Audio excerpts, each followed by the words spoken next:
Hey, I'm Jordan, I'm 22, and I play lead guitar for Paradise Fierce. Yeah, I grew up in a small town in South Dakota, Vermillion, South Dakota, and really great place to grow up.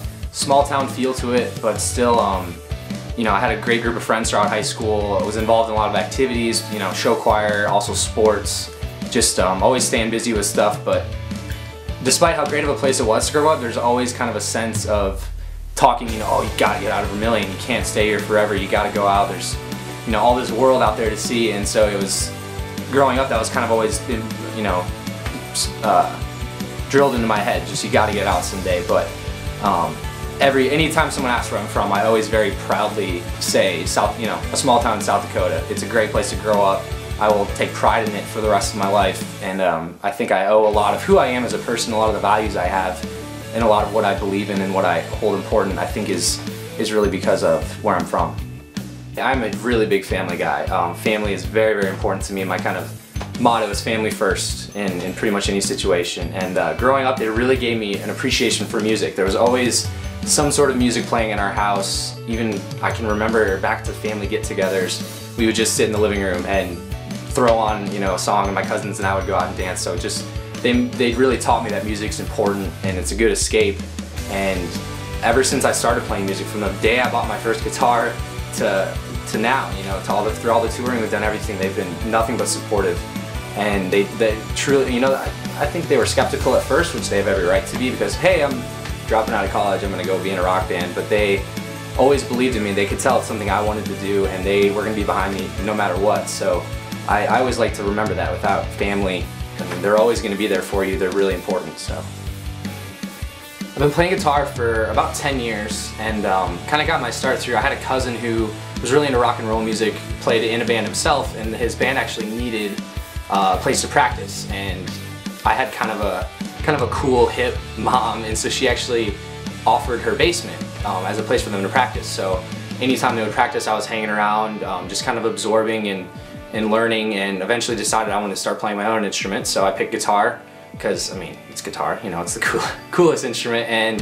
yeah, through that I just got more into rock and roll music, started going to local shows that my cousin's band played and just other local bands were playing, and decided that's what I have to be doing. Like someday, and whatever, even if it's just only playing local shows, like that looks like so much fun.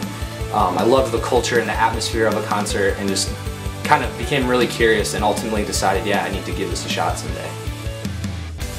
How I got my start with the band? Yeah, I'd always been in other bands throughout high school, and just got so used to being in a band. It was always kind of a different lineup, but was always in some version of a band. What's gonna do with all that junk? All that junk inside that trunk?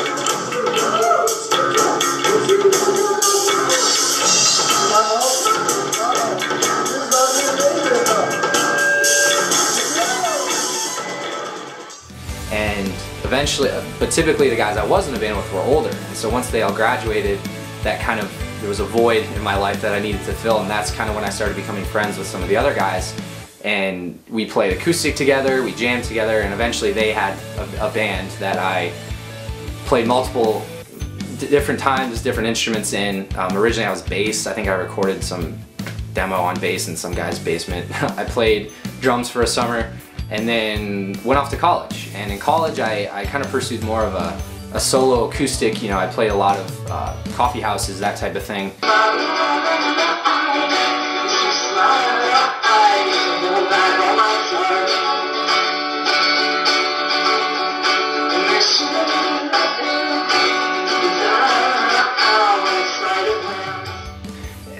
And then once I transferred back home for college, I went to a different college, transferred home, and that's when I joined as lead guitar player.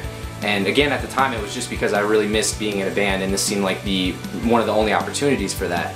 And so it's kind of funny that it started out as, oh, this just happens to be the most convenient band, but in the long run, it ended up being probably the best fit for me. Fans. Yes, fans are...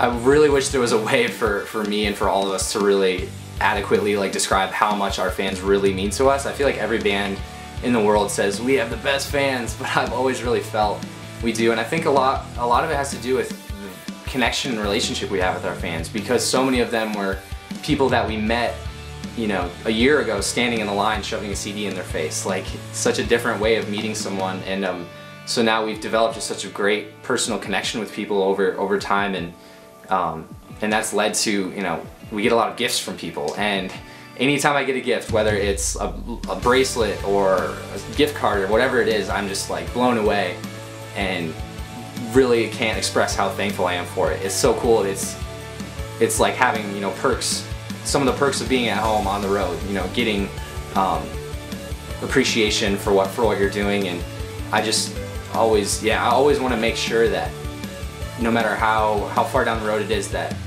the appreciation we have for our fans is very clear, because obviously without them we wouldn't be able to do anything that we're doing. So thank you.